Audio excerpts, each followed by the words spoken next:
It buzzed once, soft, almost forgettable. You weren't even supposed to have your phone open at that hour, but something nudged you, something divine. It was as if heaven itself guided your hand, made you glance down, made your eyes catch that preview. One line. That's all it took to shift the atmosphere around you. Your sister's name, a message thread you weren't meant to see, and then the words, not just careless, not just cruel, calculated, laced with judgment, passive aggression disguised as concern. And beneath it all, a frequency you'd felt before, one that didn't come from her, not truly, because what she sent was more than just a text. It was a revelation, a permission from above to finally see what had been hiding behind the fake smiles and polite silences. God let you see it. Make no mistake, this wasn't snooping. This wasn't accident. This was divine exposure, the kind that doesn't come with flashing lights or screaming alarms, but instead with the sacred stillness that follows a moment of irreversible truth. You weren't ready for it, but it was time. And the moment your eyes scanned that message, something in your spirit exhaled, like it had been holding its breath for years, because deep down, you always knew. Not the details, not the timing, but the energy, the undertone, the coldness that somehow always followed your victories, the compliments that never felt rooted, the support that never showed up when it really mattered. Now you had words, now you had proof, but even more than that, now you had confirmation, not just of her intentions, but of your elevation. Because chosen ones aren't exposed to betrayal by accident. It always happens right before the shift, right before the upgrade. Heaven allows it, so there's no confusion when the blessings come. No wondering who can go with you, no hesitation about who's clapping for real and who's praying for your fall. You needed to see this, because the next level you're entering requires clarity, not just kindness. Still, your heart aches, not because you lost something, but because you finally understand it was never real to begin with. And that's a different kind of grief. It's not mourning the relationship, it's mourning the illusion. The version of her you created in your mind to survive the family dynamics, the justifications, the second chances, the benefit of the doubt. All of it fell away the moment her words appeared on that screen, and in their place God whispered, "Now you see, now you know, now you're free." So you didn't respond, you didn't rage, you didn't run, you just sat with it. Let the truth wrap itself around you like armor, because you understood something sacred. This wasn't about drama, this was about destiny.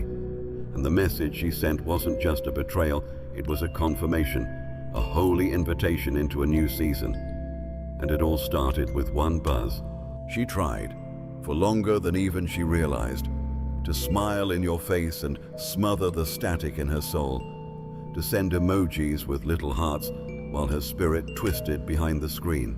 It wasn't always this obvious. In fact, it used to be subtle, a tension she masked with jokes, a coldness she blamed on fatigue. But something started happening, not to her, to you. You began glowing differently, speaking differently, walking into rooms with a stillness that made people uncomfortable and inspired all at once. And it cracked something in her, because people can pretend to be proud of you while secretly grieving that it's not them being chosen. She couldn't hide it anymore because your elevation made her ego tremble, not because you harmed her, but because your healing reminded her she hadn't started hers. And it wasn't just about sibling rivalry. This went deeper. This was ancient, a spiritual inheritance being passed to you and skipped over her. That's what made it unbearable, because deep in her soul, she felt it. The shift, the favor, the unseen force that began to orbit around your life, bending opportunities and orchestrating divine alignments that couldn't be explained by luck. She felt herself shrinking in rooms where your presence bloomed, not because you took up space, but because you illuminated the darkness she thought no one could see. And when God marks someone, people around them will always feel it, even if they can't name it, even if they try to pretend it doesn't bother them. The truth is, she didn't mean to let it slip, but spirits always reveal themselves under pressure, and she was under more than you knew. Her own life was unraveling in quiet ways, missed chances, silent betrayals, dreams she never dared speak out loud. And when she looked at you, stepping fully into your calling, it felt like an accusation, as if your growth testified against her stagnation. That's why her message wasn't just an outburst, it was a leak. The pressure of pretending had built up for years, and now heaven had removed the cap. God didn't expose her to punish her. He exposed her so you'd stop shrinking to protect her comfort, so you'd stop over-explaining your blessings to someone who'd already decided you didn't deserve them, so you'd release the weight of trying to be understood by someone who chose envy over empathy. The texts weren't just words, they were permission. Permission for you to grieve, yes, but also to grow without guilt, to let the mask fall, to let the distance settle, to walk forward without dragging her memory behind you like an anchor. She couldn't hide it anymore, not from God, not from you, and not from herself, because the truth always finds a way to breathe. And now that it's out, you're finally free to breathe too. The screenshot's live in your phone now, but their origin wasn't digital. What she typed wasn't just captured by your screen. It was recorded by something higher, something eternal, because long before your sister sent those messages, the spirit realm was already taking notes, not just of her words, but of her intent, the envy, the shade, the spiritual residue her text carried. You see, the physical message was only half the story. The other half was embedded in the frequency behind the words, and that's what heaven responded to. That's what triggered the exposure. What she didn't realize is that every message sent from a heart of deceit carries a spiritual signature, and yours lit up the realm like a flare. God didn't just let you see the screenshots, He let you feel them, not just in your chest, but in your spirit. That heaviness you felt when you first read her words, that wasn't just shock, it was discernment. Heaven's way of confirming what your soul already suspected. The texts weren't a new betrayal. They were an old wound finally coming into the light. A digital artifact of a spiritual war that had been happening behind the scenes for years. And now the evidence was on your screen. Undeniable, cold, time-stamped. But you have to understand something. These screenshots weren't just receipts, they were revelations. Heaven let them surface so you'd stop doubting your gift, stop second-guessing your knowing. Because for too long, you felt the offness, but silenced yourself. You questioned your intuition, you gaslit your own spirit to keep the peace. But peace that requires you to betray yourself isn't peace, it's prison. And God was never going to let you stay caged in someone else's comfort. So now you scroll back through the messages with new eyes, not to punish yourself, not to spiral in pain, but to remember, to reflect, to reclaim. Every message is a confirmation. Every sentence is a line in the contract she unknowingly broke. Not with you, but with the divine alignment she once had access to. Because when people speak against the chosen, they don't just fracture relationships, they forfeit favor. And heaven takes that seriously. There are things you won't forget now, things that have crystallized in your memory like scripture. The way she laughed at your dreams in lowercase, the way she called your growth a phase, the way she framed your light as manipulation. But you're no longer reading with your eyes. You're reading with your spirit, and now you see the truth between the lines. These weren't just her words. These were words borrowed from a darker energy, a frequency she agreed to amplify. And in doing so, she placed herself in direct opposition to your calling. But here's the miracle. What she meant for sabotage became your signal, a heavenly screenshot of your next chapter. And now that it's captured, it can't be denied. There's a weight to hearing your own name twisted in someone else's mouth, especially someone who once rocked you to sleep. She didn't just vent, she weaponized your name, bent it, bruised it, tried to recast your spirit as something arrogant, manipulative, self-obsessed, as if your growth was a performance, as if your peace was a lie. But here's what she didn't understand. When someone speaks against a name that heaven has anointed, they don't just commit betrayal, they trigger correction, divine correction. Because your name isn't just a label, it's a scroll, it's a calling. And when she mishandled it, heaven responded. She thought she was sending a private message. What she didn't realize is that in the spirit, nothing is private. Words spoken in hidden threads are heard by angels. Frequency carries. And what she released into that chat didn't just touch your emotions, it disrupted something sacred. That's why, almost immediately after, things began to shift around her. A heaviness entered her space, an unrest in her body. Doors started closing, plans started crumbling, not because you cursed her, but because God corrected her. Because when you touch the chosen with intention to wound, you invite the justice of the throne room itself. But don't misunderstand. God's correction doesn't always look like wrath. Sometimes it looks like reflection. He let her sit in the silence after she hit send. Let her feel the echo in her own chest.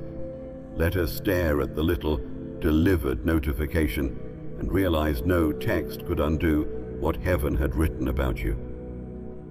He let her hear her own words repeated back in her spirit at 3 a.m., not because he wanted to torment her, but because he wanted to give her a chance to repent, a chance to remember who you were before the jealousy, before the bitterness, before the wound in her heart convinced her that your blessing was her threat. And while she wrestled with the weight of her words, you were being reintroduced to your name. God began showing you what it really meant, not what she said, not what the group chat laughed at, but the divine essence of it, what he spoke over you in the beginning, the identity that had been buried under years of family comparison and spiritual projection. You started remembering your truth, your power, your anointing, and suddenly her opinion lost its grip. She spoke against your name. But heaven had the final word, and it wasn't spoken in rage. It was spoken in favor, in open doors, in angelic reinforcement, in divine appointments that rendered her words irrelevant. You don't have to defend yourself when God's already cleared your name in rooms you haven't even walked into yet. So let her talk. Let the messages circulate. Let the shadows echo. Because every lie she sends into the air only proves the power of the name she tried to stain. The name God himself is now amplifying. Before your eyes ever scanned the screen, before the notification lit up your phone, before her fingers even finished typing, God already knew. Every word she crafted in secret was already seen in the spirit.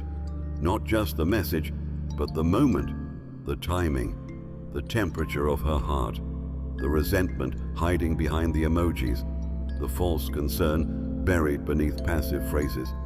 He saw it all, and not just once.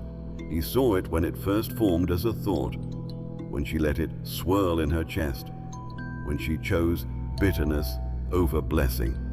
He saw it when she opened the thread and when she pressed send. Nothing about this surprised heaven, because when you're chosen, God watches what others say about you, not for gossip's sake, but for justice. You weren't blindsided, you were positioned. This exposure didn't happen to hurt you, it happened to heal you. And God orchestrated it with precision, not to destroy her, but to deliver you from the false sense of loyalty that's been keeping you bound. Because it's hard to walk in purpose when you're constantly checking over your shoulder for the ones you love to sabotage it. God saw every word so you wouldn't have to carry every wound. And by the time you read it, heaven had already processed it, judged it, and started working it for your good. She didn't just send a text, she sent a signal, a spiritual alarm that activated something deeper in your walk. It was as if God whispered, "Now you're ready. Now you can see," because this wasn't the first time she said something sideways. It's just the first time heaven let it land in your lap. And he only allowed it now because he knew you'd no longer crumble under the pain. You'd rise in clarity. You'd read the words and realize this was never about you being wrong. It was always about you being chosen. The beautiful, painful truth is that people closest to your history often struggle the most with your destiny. They've known the version of you that cried for help, that dimmed your light to fit in, that played small so others could feel big. But when that old version begins to evolve, they panic. And their panic gets loud in text messages, in group chats, in subtle jabs, masked as jokes. But no message can erase your mantle. No betrayal can break what God already sealed. So when you saw those words, you didn't just read with your eyes. You read with your calling. And the sting was real. But so was the release. Because now you know. Now you see. Now you're unbound from the illusion. And what God saw before you did, he's now using to elevate you beyond where their words can ever reach again. She thought she was speaking in secret, but God was listening, and he made sure you heard it right on time. She never lit a candle, never drew a circle on the floor, never whispered curses into the night. But the energy in her words was no different, because witchcraft doesn't always come dressed in rituals and robes. Sometimes it moves through group chats, through backhanded compliments, through invisible darts thrown from hearts wrapped in resentment. What she did wasn't just gossip, it was projection charged with spiritual intent. A slow, corrosive energy sent with hope that it would dim your glow. A spell disguised as a message, not cast in Latin, but in envy. And here's the truth the world doesn't teach. Jealousy is a form of spiritual manipulation. It seeks to bend reality by making the blessed feel like a burden. It attempts to curse what God has crowned. When your sister kept speaking against you over and over, when she twisted your light into arrogance and labeled your peace as pride, she wasn't venting, she was conjuring. She was aligning her heart with the ancient frequency of sabotage, and every time she spoke your name in vain, something dark agreed with her. Not because she's evil, but because she gave permission. Witchcraft without candles is real. It's in the way people visualize your failure and call it concern. It's in the way they amplify your missteps and downplay your miracles. It's in the silent prayers they whisper, not to bless you, but to block you. And what makes it more dangerous is that it often comes from those closest to you. People who once prayed over you, people who know your triggers, people who carry access to your vulnerability and use it as leverage. She never called it jealousy, but heaven knew better, and so did your spirit. That tension you felt before the text ever came, that sudden exhaustion after talking to her, that confusion that always followed her support, those weren't coincidences. That was your discernment ringing like a silent alarm. God was preparing you, not to confront her, but to outgrow her spell. Because the greatest way to break witchcraft is not retaliation, it's alignment. The moment you saw her for who she was, the moment you stopped shrinking to protect her feelings, the hex broke. Heaven snapped the cord. And what once drained you now disgusts you. You're not angry, you're awake. And your clarity is louder than any candle ever could be. You're no longer the version of yourself that doubts your worth when someone else feels small around you. That spell is broken. That illusion is over. and her words, once heavy with spiritual interference, now float like ash in the wind, powerless. Because when God's hand is on you, no hidden text, no whispered wish, no candleless curse can hold you. You are untouchable, and what she tried to bind with bitterness has only freed you for your next level. She never said it aloud, not directly, but you felt it every time you walked into the room. The shift in her energy, the way her mood changed when you spoke about your breakthroughs, the subtle sighs, the delayed replies, the way her smile never quite reached her eyes. At first you questioned yourself, thought maybe you were imagining it, maybe you were being too sensitive, but your spirit knew. It wasn't your success that irritated her, it was your frequency, because elevation carries a sound, an energy, a resonance that disrupts anything not aligned with truth. And the frequency you're now walking in, birthed through trials, molded through fire, infused with divine clarity, it triggered something in her that had been dormant, darkness that never got addressed, insecurities that never got healed, envy that festered in the background until your light walked in and illuminated every corner she tried to hide.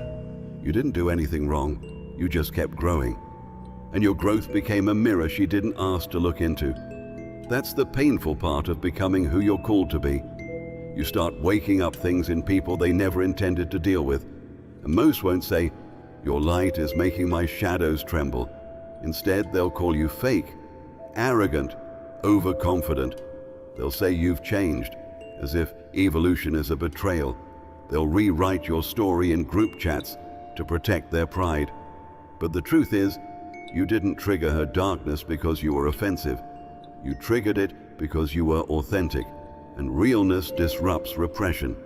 God had been elevating your spirit, increasing your discernment, fine-tuning your steps.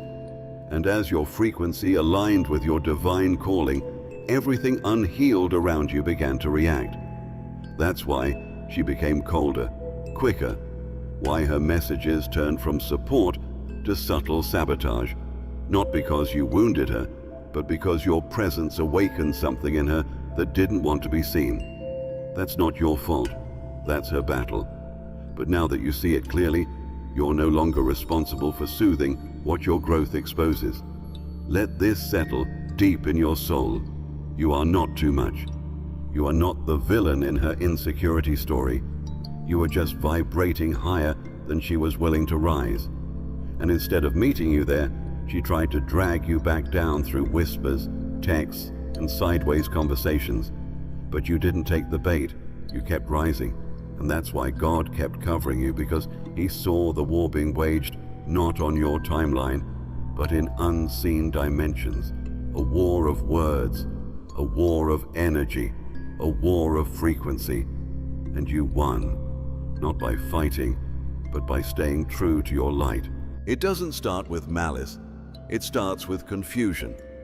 The kind that makes people stare at your photos longer than they admit. The kind that whispers, "Why them?" in the dark. It's not that your sister hated you. It's that she couldn't understand you anymore, couldn't decode the peace you walked in, couldn't track the shifts in your energy, your presence, your glow. So she did what many do when they can't explain a chosen one. She misinterpreted you, projected her fear into words and called it truth.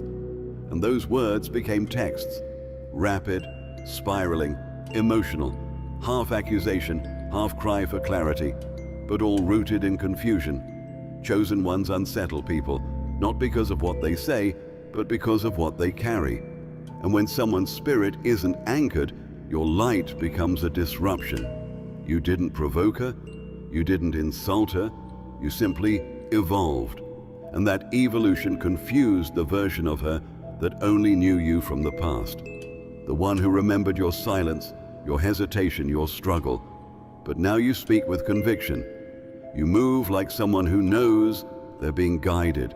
And people who are still tethered to who you were will start sending frantic texts, trying to pull you back into the timeline they're comfortable with. That's what her messages were. Not strategy, panic. A soul trying to reassert control over a dynamic that no longer fit. She felt you slipping away, not in distance, but in dimension. And when people can't meet you in your new frequency, they react. They text things they don't fully mean, say things they can't fully explain, because they're watching you unlock things they never knew were possible. They're seeing prayers answered that they never had the faith to pray, and it makes them uncomfortable. But God says, don't internalize their confusion. Don't wear it like guilt. Don't carry it like responsibility. It's not your job to explain divine timing to those who haven't stepped into their own. It's not your burden to slow down so they feel fast. You were chosen, and chosen ones confuse people. You move in ways that don't match your resume. You get called into rooms your bloodline never entered. You rise after things that should have buried you. And yes, it makes people type things they later regret, because deep down, they're watching a miracle unfold, and it makes them feel behind. But your job is not to shrink for their comfort. Your job is to stay aligned. And if they choose confusion instead of curiosity, if they choose to twist instead of ask, let them. Let the texts fly. Let the misinterpretations circulate. Let the confusion do what it must. Because eventually they'll either evolve to meet you or remove themselves entirely. They thought it was just a group chat, a casual space for updates, birthday wishes, forwarded memes. But over time, it became something else, sacred in the worst way. Not because of holiness, but because of how much energy was poured into it. Conversations that should have ended at, "How are you?" spiraled into sessions. Sessions where your name became the centerpiece. Your life, their subject. Your presence, their problem. And what started as harmless chatter evolved into something resembling ritual. A circle of voices bound by a shared discomfort with your becoming. And just like that, the family chat turned into an altar. Not the kind with candles and robes, but the kind where words became offerings. Every sarcastic comment, every just saying, every silence when your name came up, it all added weight to the spiritual air. Because any place where chosen ones are consistently discussed, judged, dissected, diminished, becomes a site of spiritual transaction. And what they didn't know is that while they were offering you up for debate, heaven was watching, counting every word, measuring every motive, and marking every moment of false agreement. You weren't in the chat, not physically, but your spirit felt it.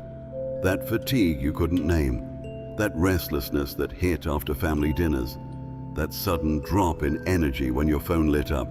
It wasn't your imagination, it was warfare. Because altars don't require your presence, only your mention. And when they gathered to process you, they were unintentionally participating in a spiritual act. They were speaking your name in repetition, attaching emotion, judgment, projection. And the realm of spirit treats that as invocation. But here's what they didn't know: you're protected, your name is sealed, and when people try to build altars around your downfall, they only end up summoning their own exposure. That's why their unity started to fracture. That's why petty arguments started flaring between them. Why the energy of the chat shifted. Because the moment they centered their agreement on dishonor, they corrupted their connection. And heaven began dismantling what they built, not out of vengeance, but out of justice. Don't mourn it, don't chase after it, don't try to fix what was never holy to begin with. Let the altar fall. Let the messages echo into the silence. Let the group chat go dormant, because your calling doesn't require their commentary. Your next level doesn't need their cosign. And your soul deserves peace more than explanations. They turned the chat into an altar, but God turned it into a witness, a written record of why they couldn't go where you're headed. She thought she was just venting, just letting off steam, just saying how she felt. But in the spirit realm, her words were doorways. Every sentence she sent opened something, every message, a ritual, every lie, an invitation. Because what she didn't understand is that when you speak with bitterness about someone who's been divinely marked, you don't just release frustration, you activate forces. And that night, when she typed your name with malice, she summoned a presence she never expected, a spirit she couldn't control, one that didn't just agree with her pain, it fed on it. That's when things began to shift. Subtle at first, a heaviness in her room, a pressure in her chest, dreams turning from restless to strange, objects misplaced, phone glitching, spirit unsettled. And no matter how many times she tried to shake it off, it lingered, because you can't call darkness for assistance and then ask it to leave politely. It doesn't work like that. What she summoned through her bitterness didn't just come for you, it came for her too. That's what always happens when people try to weaponize words against the chosen. The attack never lands where they intended. It circles back. The thing is, she didn't hate you. She envied the freedom you walked in, the protection that surrounded you, the divine timing that always seemed to favor you, even when she couldn't explain why. And her heart, instead of healing, hardened, until her words became sharp, until her silence became cold, until her messages became portals for a presence she didn't realize she was partnering with.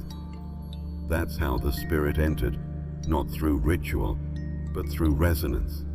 Her soul resonated with resentment, and resentment is fertile ground for spiritual interference. But here's where the mercy of God is undeniable. He let her see it, let her feel what she'd welcomed, let her get uncomfortable enough to question what she'd aligned with. He didn't let it overtake her. He allowed enough consequence for conviction, not destruction, because he still remembered her softness, still knew her heart before the bitterness took root. And so, while she wrestled with the weight of what she'd unleashed, you were being kept, untouched, unmoved, unshaken. You felt the shift too, not in fear, but in confirmation.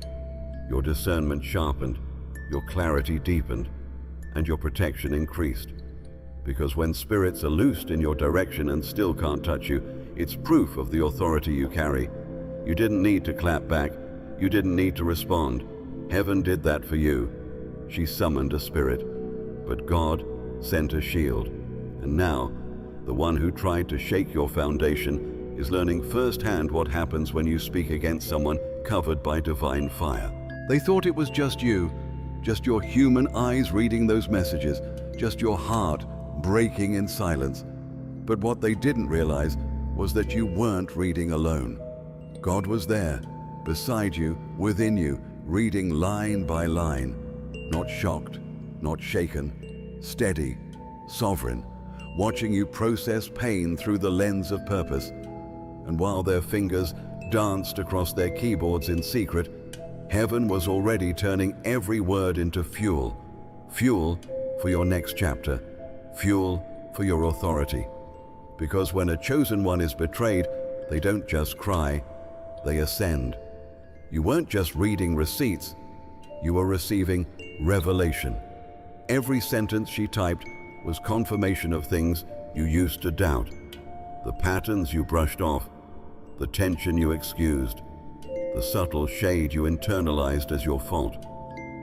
But as you sat with those words, the Spirit began to translate, not just what was said, but what was meant, what was hidden behind the punctuation, what was implied between the lines. And suddenly, your grief turned into clarity, your confusion transformed into peace. Not because the pain disappeared, but because God was interpreting it in real time, showing you, this is not your loss. This is your release. That's the power of reading with God. He doesn't just show you what happened, He shows you why. He reveals the roots. He exposes the motives. He holds your hand while uncovering the parts of you that still wanted to believe the best, even when the truth was screaming. And as you scrolled, He reminded you, you are not what they said. You are not the version they created in their fear. You are exactly who I called you to be. The messages weren't light. Some of them stung more than you expected.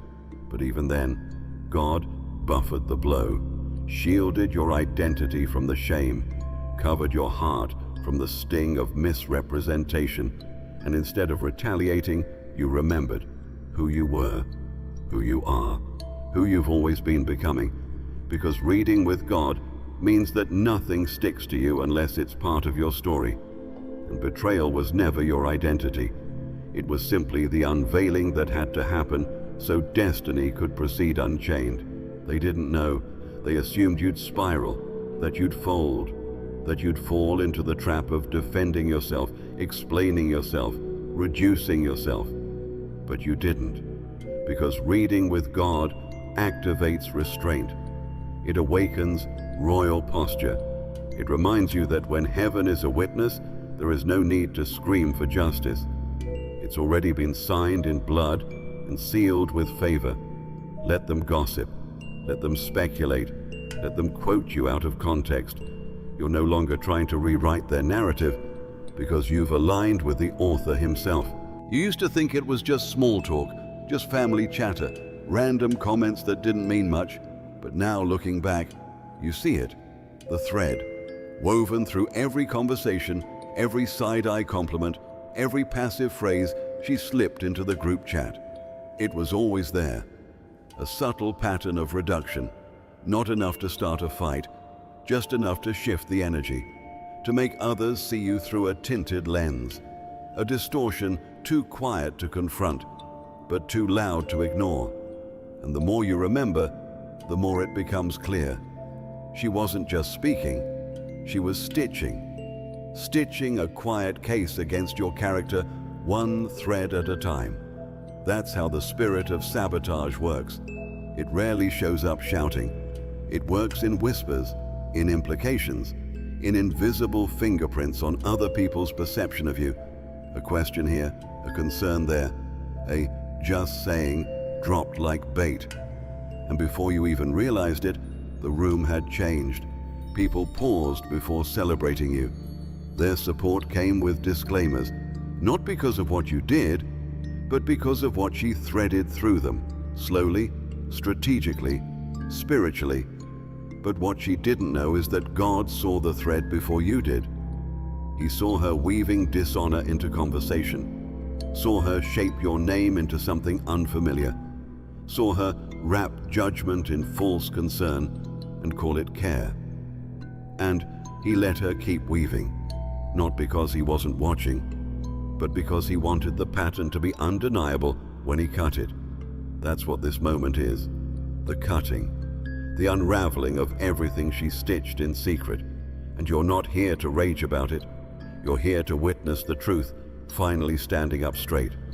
Now that you've seen the thread, you see everything differently.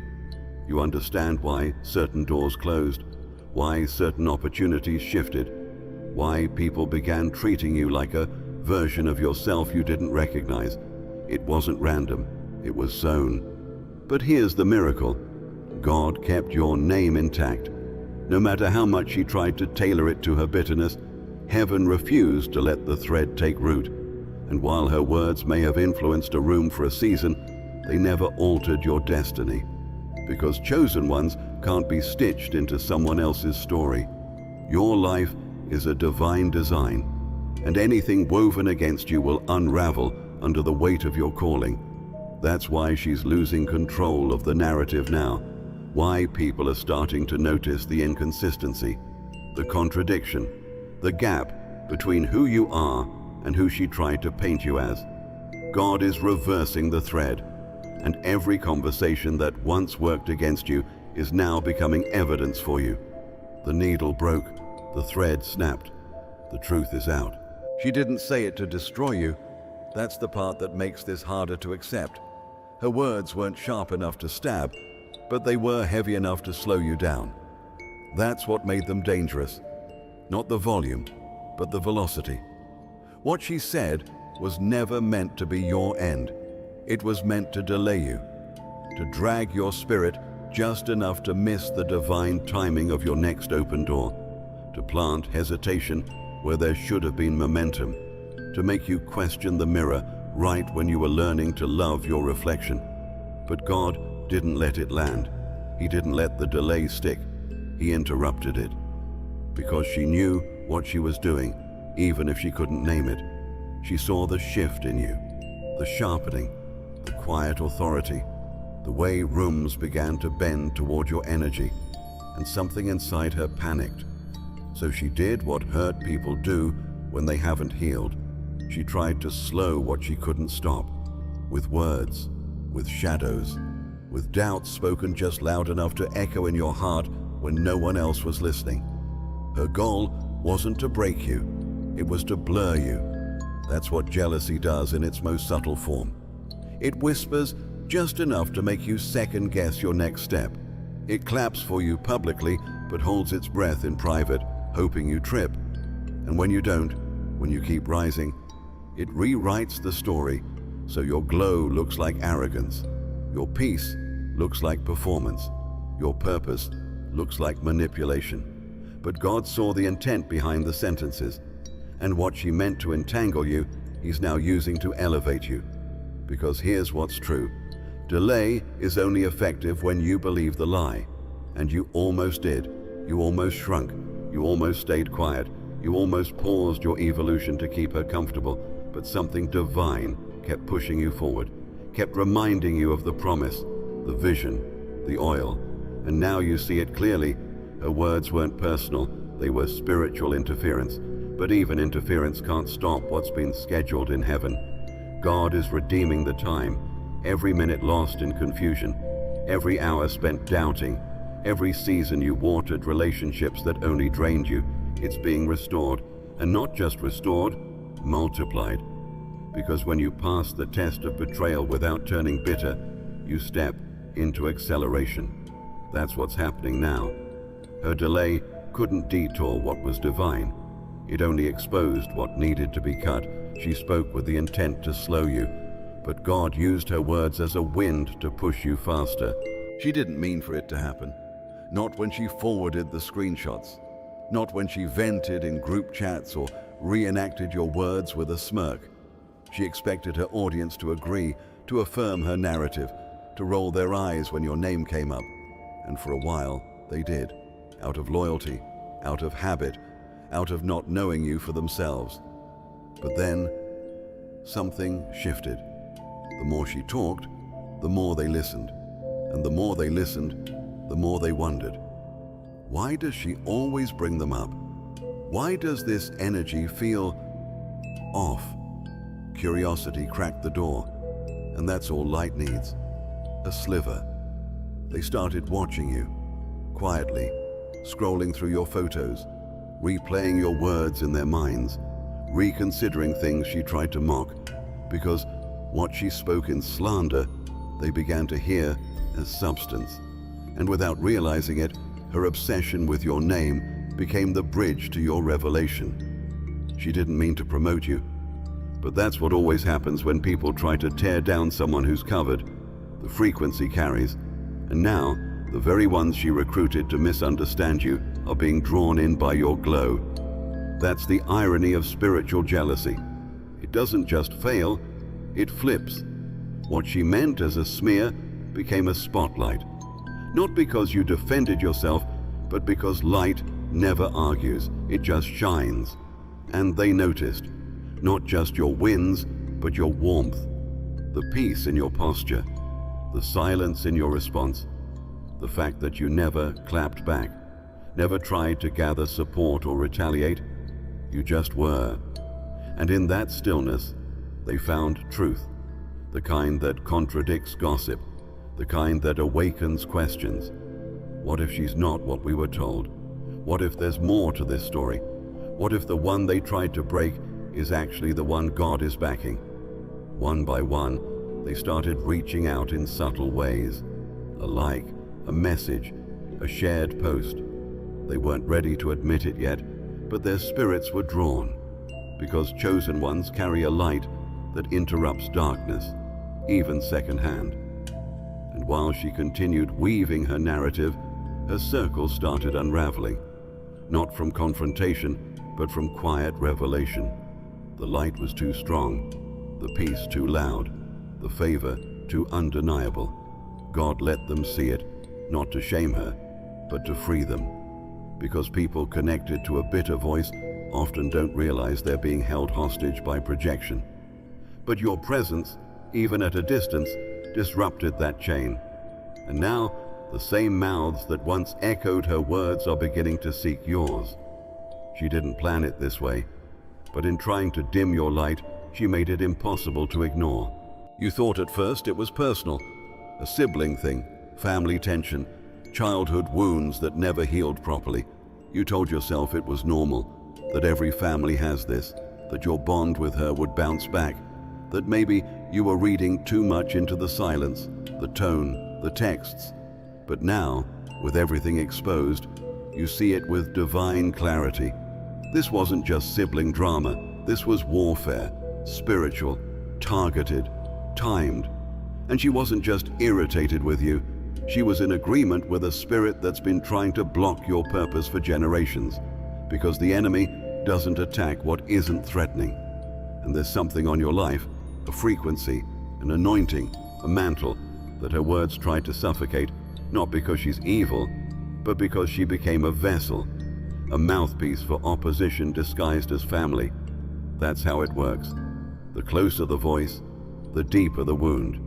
And the deeper the wound, the more effective the distraction. If the enemy couldn't stop your calling from the outside, he tried to disrupt it from within, through blood, through history, through the people who knew your weaknesses and your soft spots. And she became the perfect channel. But God allowed it, not to punish you, but to prepare you, to show you what you were really dealing with. Because before this moment, you were still trying to manage her energy, still offering grace she hadn't asked for, still hoping that proximity would birth alignment. But this wasn't a sibling scuffle. This was a collision between divine timing and ancestral resistance. And you had to see it for what it was, not just a breach of trust, but a battle for your becoming.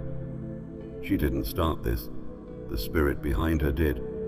The one that gets activated every time you get close to breakthrough. The one that shows up in people you love, wearing familiar faces, but speaking unfamiliar frequencies. You felt it before, in past friendships, in mentors who suddenly switched up, in relatives who went quiet the moment God started blessing you. It's not coincidence, it's a pattern. But this time, God exposed it through her, because she was the last one holding a key to your delay. And now that it's exposed, it's broken.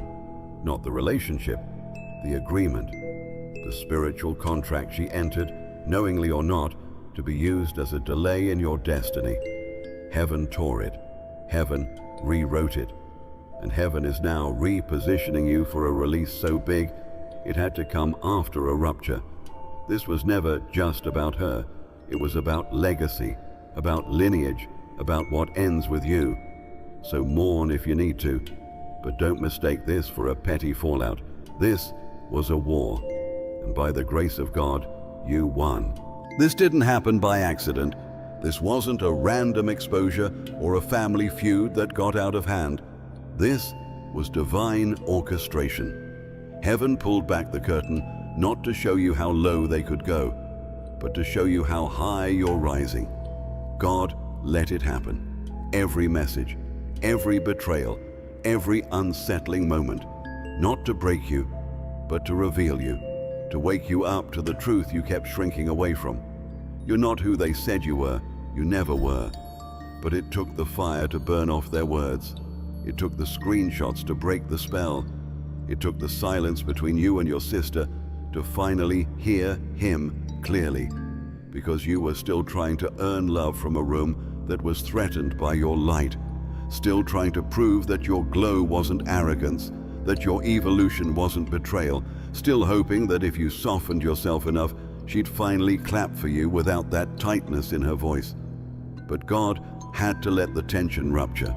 had to let the illusion die, because your identity cannot be built on relationships that need you to be less. And this was never about losing your sister. It was about recovering you. He let it happen so you'd finally stop asking for permission to be powerful. So you'd stop editing your joy. So you'd stop calling your discernment paranoia every time your spirit whispered, "This isn't safe." He let it happen so you'd finally realize you're not dramatic, you're divine, you're not too much, you're marked. And the pain you felt reading those texts, that wasn't weakness, it was transition. It was the moment your spirit outgrew the last cage it had been crammed into, and heaven had to break the walls from the inside out. Now you see it, all of it, the patterns, the gaslighting, the subtle guilt trips wrapped in sisterhood, the way you were taught to be small just so they could breathe easier. But no more. You're not who you were, and you're not who they need you to stay as. You're who God whispered about when He called you chosen. And it took this heartbreak to see it fully. There is power in this moment, not in what you lost, but in what you recognized. You've been walking in your calling half aware, hoping the people you love would someday see it. But now you know, it doesn't matter who affirms it. What matters is that you see it, you see you, clearly, finally, fully. And now that you do, there's no going back. This wasn't just a moment, it was a message, a divine dispatch wrapped in pain, coded through betrayal, sent straight from heaven's desk to your destiny. And now that all the texts have been read, all the whispers laid bare, all the truth pulled from the shadows, you can finally hear it. The real message. The one God has been trying to deliver, not through prophecy, but through experience. And here it is, clear as thunder. You were never being attacked. You were being announced. Every accusation, every slandered sentence, every room where your name was twisted, it wasn't rejection, it was recognition. Spiritual forces saw what was rising in you before you did. The enemy knew who you were becoming before you had language for it. And this entire storm, this exposure, this tearing apart of illusions, it wasn't about your sister. It was about your soul remembering who it is. The battle wasn't for your reputation. It was for your awareness.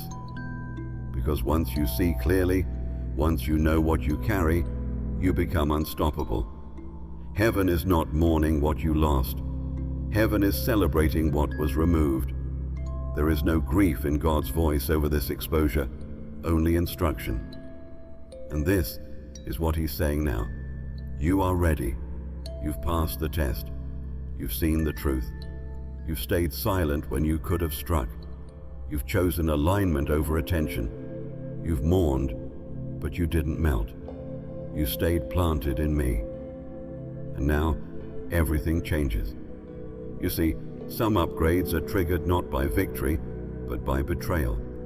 Some doors don't open until your heart breaks clean enough to let go of what's been holding you back. And this, all of this, was God's way of setting the record straight, not in their eyes, in yours, because the only permission you ever needed to rise was your own. And now that you're free from false loyalty, from performative love, from dimming your destiny to protect someone else's comfort, your next season begins. It's already happening. The shift in the air, the sudden clarity, the unexpected favor. God is rewarding your restraint. Heaven is elevating your posture. And the same eyes that once looked down on you will now look up, not in arrogance, but in awe, not because you demanded it, but because you embodied it, your light, your peace, your divine assignment. So what's the final message heaven is sending through this exposure? You're not breaking, you're blooming. You're not being punished, you're being positioned. You're not alone, you're aligned. And the story they tried to write about you is being erased by the author of all. It's over now. The lies, the hiding, the shrinking, and what's ahead is glory. If you have come this far, it is crucial that you watch this next video here. But be warned, it is not for the faint of heart, for only the true chosen ones can handle this video. If you would like to also donate to help keep the channel going, our Buy Me a Coffee link will be in the description.